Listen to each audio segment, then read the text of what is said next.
Ruskin bond की कहानियों की श्रृंखला में आज की कहानी है बिल्ली की आंखें। उसकी आंखें सुनहरे रंग की प्रतीत होती जब उन पर सूरज की रोशनी पड़ती, और जैसे ही सूरज पहाड़ों के ऊपर डूबता, आकाश में लाल गहरे घाव छोड़ता। किरण की आंखों में सुनहरे रंग से भी ज्यादा कुछ होता। उनमें क्रोध था, क्योंकि उनकी अध्यापिका ने अपने कथन द्वारा उसका हृदय छलनी कर दिया था। हफ्तों से चले आ रहे अपमान और व्यंग की तो अब अति हो गई थी। किरण अपनी कक्षा की सब लड़कियों से सबसे गरीब थी और ट्यूशन ले पाने में असक्षम थी, जो कि लगभग अनिवार्य हो गया था अगर कोई उत्तीर्ण और दूसरी कक्षा में जाना चाहता था। तुम्हें 9वीं में 1 साल और बिताना होगा, अध्यापिका ने कहा, और अगर तुम्हें यह पसंद नहीं तो तुम दूसरे स्कूल में जा सकती हो। ऐसा स्कूल जहां यह बात मायने नहीं रखती कि तुम्हारी शर्ट फटी है और ट्यूनिक पुरानी है और जूते जवाब देने वाले हैं। अध्यापिका ने अपने बड़े बड़े दांत दिखाए, जो कि अच्छे स्वभाव की निशानी की तरह प्रदर्शित किए गए थे, और बाकी लड़कियों ने भी उसका अनुसरण करते हुए अपने दांत दिखाए।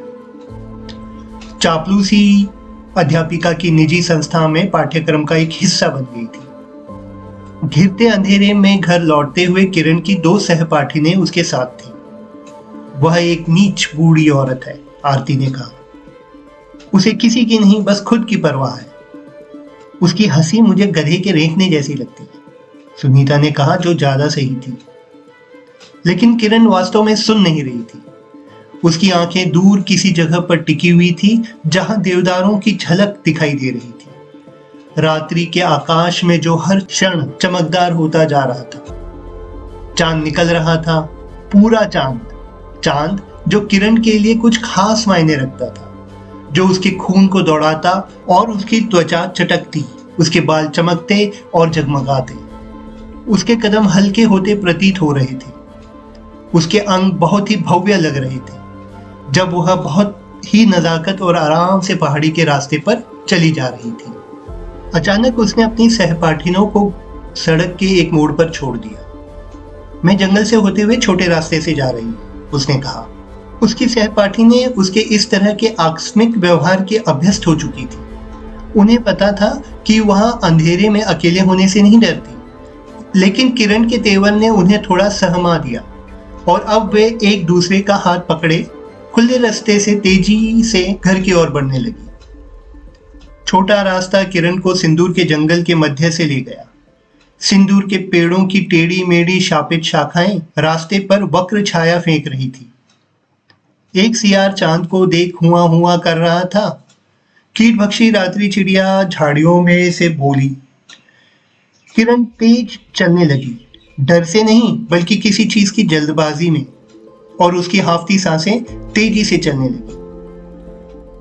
जब वह गांव की बाहरी सीमा पर स्थित अपने घर पर पहुंची तो चमकते चांद की रोशनी से पहाड़ी का किनारा नहा गया था। रात के खाने को मना करती हुई वह सीधे अपने छोटे से कमरे में पहुंची और झटके से खिड़की खोल दी। चांद की किरणें खिड़की की चौखट और उसकी बाजुओं पर पड़ रही थी, जो कि पहले से ही सुनहरे रोमकूपों से भरे हुए थे।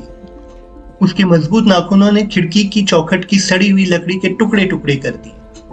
लहराती हुई पूंछ और खड़े हुए कान लिए सुनहरी आंखों वाला चीता तेजी से खिड़की के बाहर आ गया। घर के पीछे के खुले खेत को पार करता हुआ वह अंधेरे में गुम हो गया। थोड़ी देर बाद उसने दबे मंद कदमों से जंगल पार कर लिया।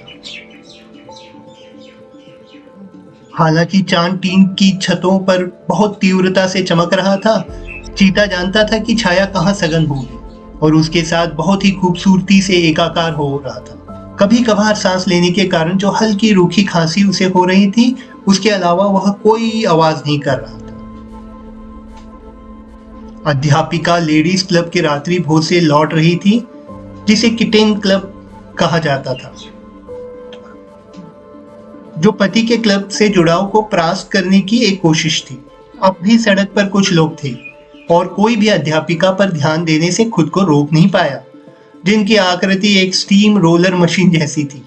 किसी ने उस शिकारी को न देखा न सुना, जो सड़क के किनारे उतरकर चलता हुआ आया और अध्यापिका की घर की सीढ़ियों पर बैठ गया। वह वहां शांति से बैठा रहा, इंतजार करता हुआ, एक आज्ञाकारी स्कूल की लड़की की तरह। जब अध्यापिका ने चीते को देखा, उनके हाथ से उनका बैग छूटकर गिर गया और उन्होंने चिल्लाने के लिए अपना मुंह खोला, लेकिन उसकी आवाज बाहर नहीं आ सकी।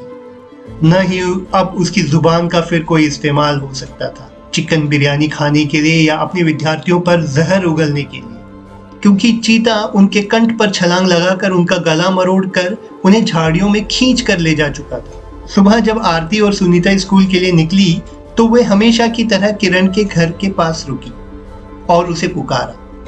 किरण धूप में बैठी अपने लंबे काले बालों में कंघी कर रही थी। क्या तुम स्कूल नहीं जा रही किरण? लड़कियों ने पूछा।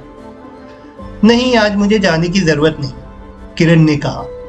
वह आलस महसूस कर रही थी लेकिन आनंदित थी, एक संतुष्ट बिल्ली की तरह। अध्यापिका खुश नहीं होंगी, आरती ने कहा। क्या हम उन्हें कह दें कि तुम बीमार हो? इसकी जरूरत नहीं पड़ेगी, किरण ने कहा और उन्हें अपनी एक रहस्यमयी मुस्कान दी। मुझे उम्मीद है कि आज छुट्टी होने वाली है।